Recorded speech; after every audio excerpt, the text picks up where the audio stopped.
We are here at the Imnaviat Creek to measure the snowmelt. I have a corer that measures the snow water equivalent of the snowpack. Snowmelt sounds like it's simple to measure, and you can just put out a stake and watch the snow melt down the stake, but that wouldn't really tell you what's happening 10 meters away, this to the left or the right. So you really have to watch the whole basin. Well, there's pretty much nothing in there. And then I put the corer in the snowpack and I shout the depth to my field assistant. 42. My name is Sky Sturm. I'm an architect in Fairbanks, Alaska. We know that we have 42 centimeters of snow. Now we weighed it, so we will know how much water is in there. So we grab this.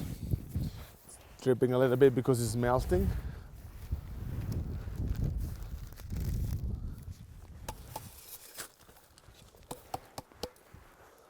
Then we plug this puppy out.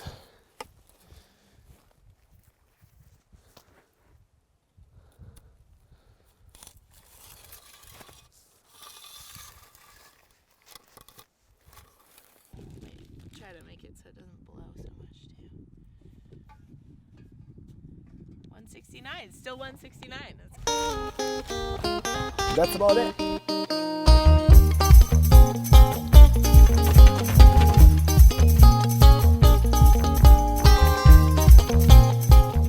Imnaviat Creek is a long-term watershed study site. It's got a little creek and a nice, well-defined basin in which you can study the hydrology, because hydrology you actually need to not only look at sort of what's on the landscape, but what flows out of the landscape, so you actually need a nice little stream.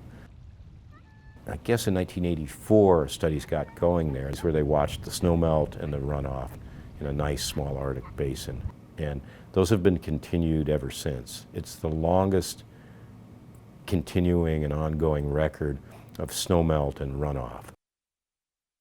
It's one of the few places that we actually know from thorough measurements how every spring the snow is disappearing in the Arctic. And so it's kind of a privilege to be here and every day contributing to this data set. My father is Matthew Sturm. He's a snow scientist, so throughout my whole life actually been part of snow studies all over Alaska. And so here I am in the Imnaviat Creek watershed, basically a field assistant gathering data for a spring snowmelt study. This is a snow probe. It's an automatic snow probe that measures snow depth and GPS location at the same time. It's called Magna probe. So you press it down and the basket stays on the top of the snow. The point hits the tundra. Press a button and it will record, because it's connected to a GPS, it will record at the same time the depth in centimeters of the snow and the GPS coordinates. Yay! There's a 1 kilometer traverse line, and every day they get out and they measure the depth at about 1,000 places along that line. Then they'll go and they'll core, and they'll take the core and they'll weigh the core and they'll figure out how much water is in the snow for a given depth. So now we'll know at a very large number of places across this line how much water is remaining there. And then we'll take photos to get the aerial distribution. Where is it bare and where's there snow still? For this large basin, we'll know sort of how much is already melted, how much remains as snow. And then of course we'll look at the stream flow and we'll say, well, how much has flowed down out of the basin, which in theory should equal what was melting, but there's also, of course, what's going back into the ground. It's repetitive. You just do it day after day and watch what happens. What is in the stream, it comes from the snowmelt. So we are collecting over kilometers at least 1,500 values of snow depths.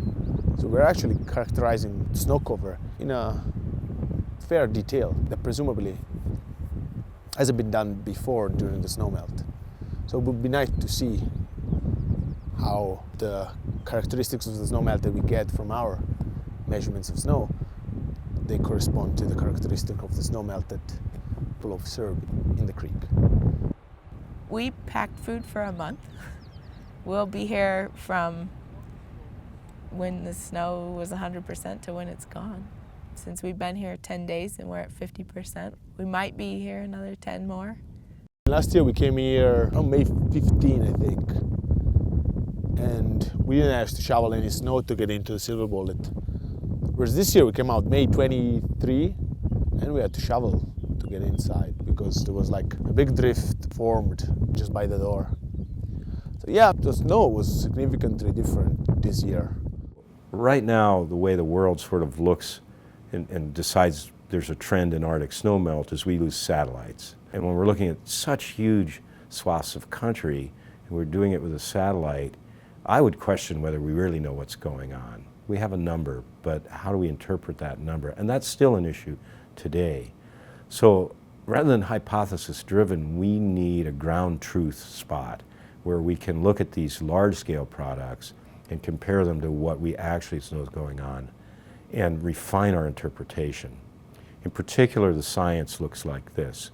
Models we run to look at climate and hydrology now ingest what's called snow cover area. Well, snow cover area is literally like looking down on a map and asking whether it's black or white. It tells you absolutely nothing about the depth. We do that because we can't get the depth very well. So we use the snow cover area as a proxy, and then we wave our hands and we say snow cover area somehow is related to the amount of snow, the volume of snow. But in fact, these are not related in a simple way at all. And we gloss over that. But at a place like Imnaviat, you can actually explore whether the snow cover area and the snow volume, the mass of snow, the actual amount of water, are truly related. And you can explore that relationship and then see if at the global and pan-Arctic scale, we're applying these correctly. So I call it a reality check. That's what I really call it.